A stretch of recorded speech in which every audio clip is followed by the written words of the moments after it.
Welcome to Downshift. My name is Matt and I'm here at Road America for the 2024 Mama Spring Rally, and I'm spending some time with the brand new Toyota Crown Signia. And today I'm going to show you the best and the rest. So let's get into it.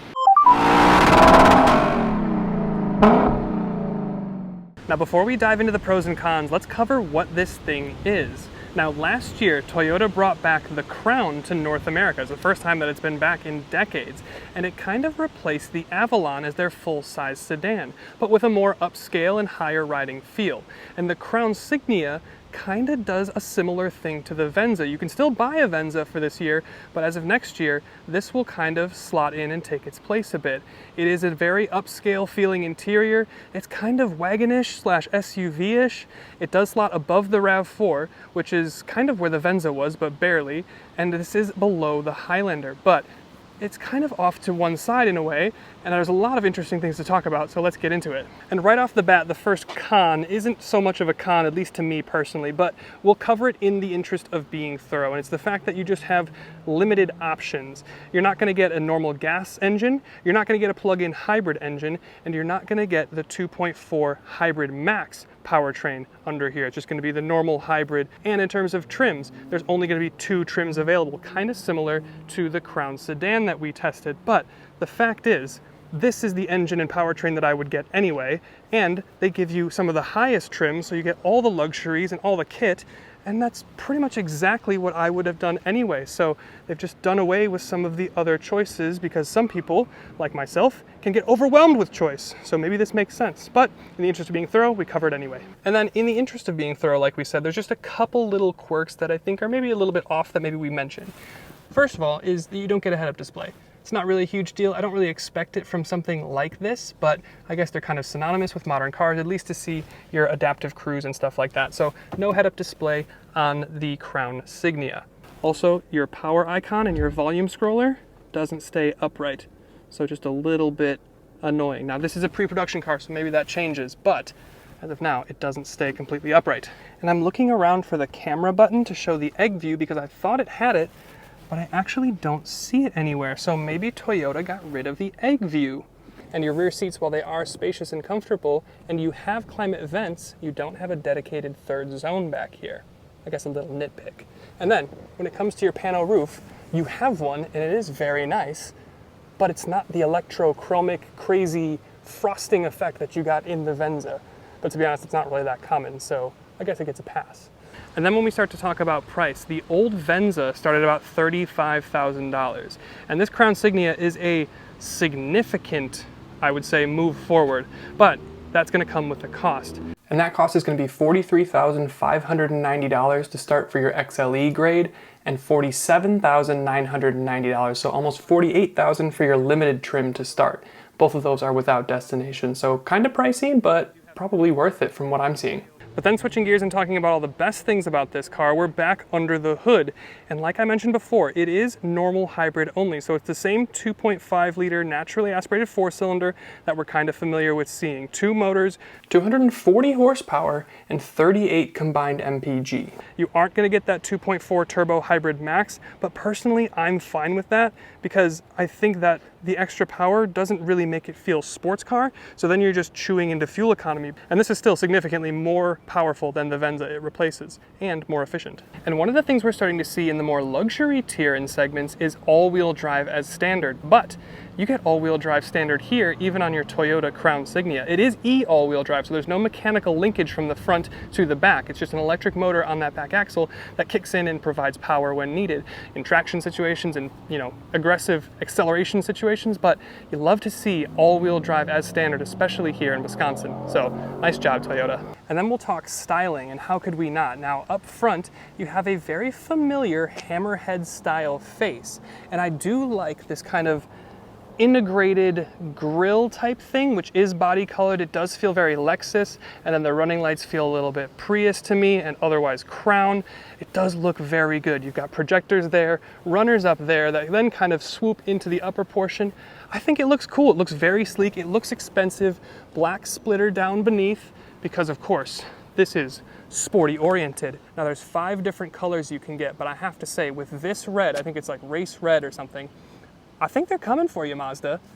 be careful with your Soul Red Metallic or your Soul Red Crystal. This is looking pretty good. Toyota's got your number. Then we come around and look at the wheels. Now you can see the arches themselves are a gloss black finish. They're not a more, plastic, scratchy finish that you would see from an off-road oriented thing. This is a street oriented vehicle and it shows, and I really like that. You've also got 21-inch wheels. This is, I believe, the limited trim, and your XLE is gonna get 19-inch wheels, but these look pretty good. A dark gunmetal gray or even a black, and then you've got black detailing, black wing mirror, and even a single chrome strip on your lower portion of your window treatments. Almost a floating D-pillar, and then kind of a brushed aluminum or brushed chrome effect for your roof rails. Now, one of the things they mentioned with this is if you put the bars on and a roof basket, I think they have a deal with Yakima or whatever, but with the ride height of this not being too high, you can fit a roof basket on here and still get into a normal garage without having to take it off. But one of the things that I really like about this car is, most sports cars have like flared fenders and hips back here. This has an entirely flared body, which is just kind of cool. I like it. The design looks great. The rear 3/4, very handsome, full width LED tail bar with Crown in script and still the Toyota logo. I like that they've integrated that as well. But you've got your HEV with your Beyond Zero kind of pearl detail and your limited trim and a blacked out bumper back here. And you even have like an almost F1 style reverse light back here. But you notice what you don't see? Exhaust, because that would be unbecoming on a hybrid only vehicle. I think it looks good. What do you think? Leave it down in the comments. But let's step into the trunk itself. Of course, as you might expect, it is powered with the typical Toyota chime, and you can see that it is power close and lock, unlike in the RAV4. So a nice little detail that you get here. But you look into the cargo area here. I did ask the question, and they did say it's about 68 cubic feet of max practicality with the seats down. Now, an interesting point with the seats down is we'll fold them here. You do, of course, have a privacy cover. I believe it stows under the seat or under the floor. We'll check that in a minute. But you see these little details here. These are actually flaps, so you can move the front seats a little bit forward, and these will lay entirely flat. And then with the total output, you're looking at 6.5 feet from where this starts to where the trunk ends. Now that is pretty practical. It fits loads of skis, snowboards, all the stuff that I like to do, and that is pretty cool. And I like the fact that the seats fold from the trunk. But let's take a look back here again. Not a whole lot going on back here. You do get a little grocery bag hanger. You can fold the seats from the back here. And let's see what's going on under the floor. A little bit of cargo storage and the battery going on back here. But overall, from a trunk perspective, very, very practical and huge, great use of space. But let's check out the rear seats because they are good too. But first we'll talk about this door card because look at this. This looks like a genuine saddle brown, like it looks like aged, enriched leather, and it does feel really nice. But one of the things I like about these Crown vehicles is you get these gold details in your door card here, and even your door handle isn't just a normal silver or a plastic. It's kind of like a textured, almost bronze, but you can also see that you do have heated seats back here for your outboard seats. But we're gonna step in. I'm 6'1", sitting behind myself. Look at this legroom. I mean, I have like a fist worth of legroom, and this seat isn't even as far forward. Got you, mosquito. Look at him. Thought he could interrupt my Crown Signia video. Get out of here. But even this could be a little bit further forward because this is for like a 6'5" person. But then in terms of headroom, even with the pano roof, I'm not hitting my nub. You guys know I hate to hit my nub rather. But yes, we talked about this. You've got air vents back here, dual USB-Cs, no dedicated zone, but you do have some chargers back here. You've got some cup holders. And I just have to say, I really like the leather in here. This brown is very good. It feels very rich. And it does look good with this big pano roof, bringing in a little bit of extra light here. So I'm impressed, very impressed with the rear seats in the Crown Signia. Is this a tick? Either way, he's gonna die. Oh, I'm gonna foot up here. Ow! Oh no. That's so obvious that I've kicked their car. But I did get him. And we're gonna step up to the front seats, and I've titled this section Surprisingly Luxe, because it is. You do have dual level memory seats up front, you have heated seats, you have cooled seats, you have a almost contrasted stitching here with some additional gold piping. Very good. I love these seats. They breathe well, they're very comfortable, and you get loads of kit with them. But then looking at the interior as a whole, it should look very, very familiar to the Crown sedan. And it does, and that means it looks very good. Again, I love all the gold detailing that you get in your door, on your vent, all the way across your dash, even in the volume knob, even if it doesn't stay completely upright, and into your steering wheel, and in your Lexus LC style shifter.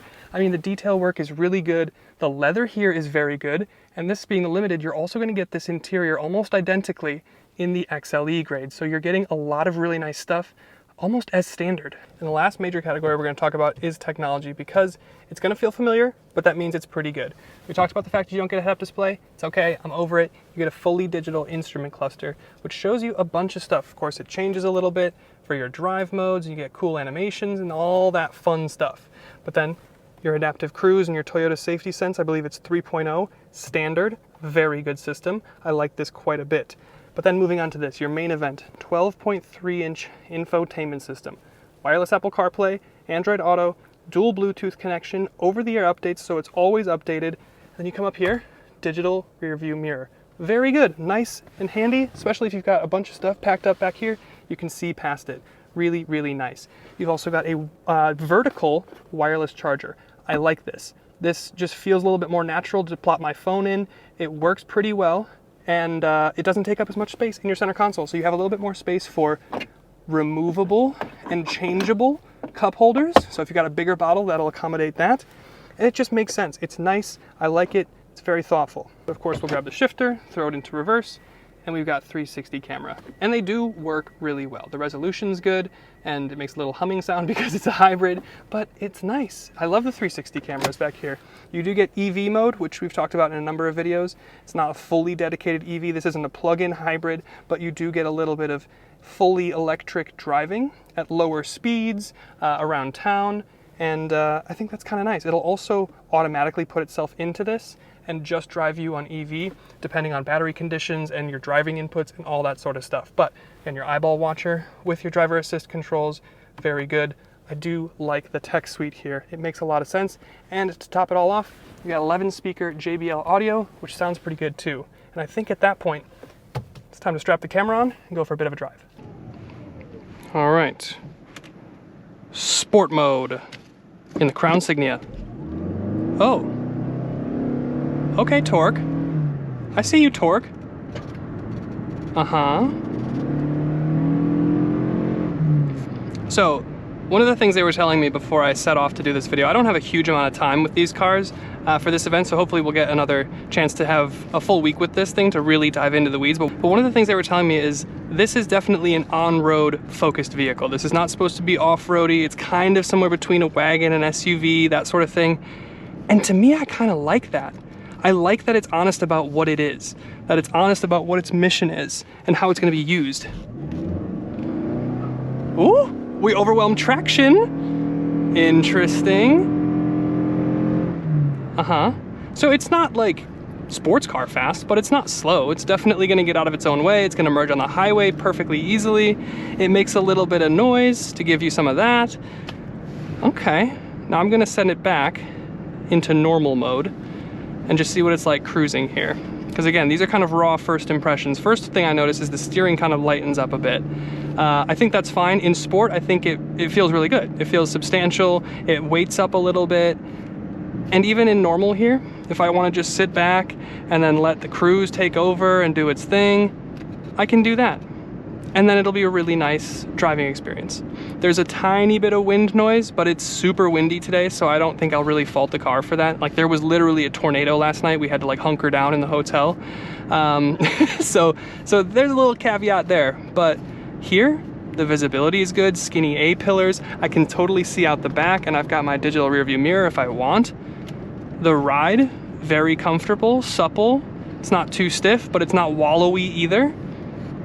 It's very good. I'm gonna go down into Eco because supposedly this thing gets 36 mpg, which I think I saw online, but now I've also seen 36.6 mpg on the dash here, and this is at a journalist event, and people generally at these events beat on these cars. So if this is truly getting 36.6 mpg from these journalists, that is proper good. That's probably closer to 40 mpg in real world testing. Okay, so in eco mode, it's gonna prioritize some of that EV power. We don't need to go into EV mode, but it kind of takes off from the line in electric with that immediate electric torque, and then it feeds power in from the gas engine. And just typical Toyota hybrid stuff, the handoff, especially if you're listening to music, you don't feel a thing, and you're really only gonna hear something. So if you have music going, you got like a big fan speed going on with the climate, you're really not gonna notice. Very smooth is what I'm getting from this car. I love the graphic to show me when I'm generating, recouping, and then deploying power from the engine and the battery. I love watching and playing the little game to hypermile and get the most charge and range, and I think I just like it. I think the seating position makes sense. It's easy to get in, you don't have to jump up, you don't fall into it. It's just kind of that right there in the middle. The driving position is perfect. I've got plenty of visibility out front. I do like it. I do like it. Brakes, regenning. Turning radius, very good in something this long. Power, oh, I'm still in eco. We'll try sport again. Okay, noticeably more response. A little bit more sound. Engine's working a little bit harder. I think one of the weird things about this car is I don't really know how to classify it. Like, so many of these videos, these pros and cons videos that we do are based on other cars in the segment, other cars that it would compete against, but it's not really a RAV4 competitor, and it's not really like a Highlander competitor. It's almost, the closest thing that I can think of is almost like a Subaru Outback competitor, but this is so much more on-road focused, and I love it for that. And the Outback is classic Subaru. It's like outdoorsy, adventure-y, you can go off-road at a moment's notice kind of thing. And to be honest, you can get this with a hybrid, and all-wheel drive is standard. And I'm honest with myself about how much off-roading I do, so it's kind of got to be this. Plus the technology is a lot better in here. The interior materials and build is very good. The Outback was solid, but I think there's something about, there's a charm to this that I really like. I really like this color interior. I love the red. The red is very good. I might have mine in white because I'm boring, but I gotta say I'm impressed. We're gonna do one more little handling test up here and then see how it does over the train tracks. But so far, initial first raw impressions are positive, for sure. Electric power, and there's the engine. Yeah, I mean, I'm like 25% into the throttle, you barely could feel that the engine kicked in. Okay, now we'll keep it in normal actually. Give it a little bit of power. Not much from the steering, wouldn't expect a lot, but nice controlled neutral chassis.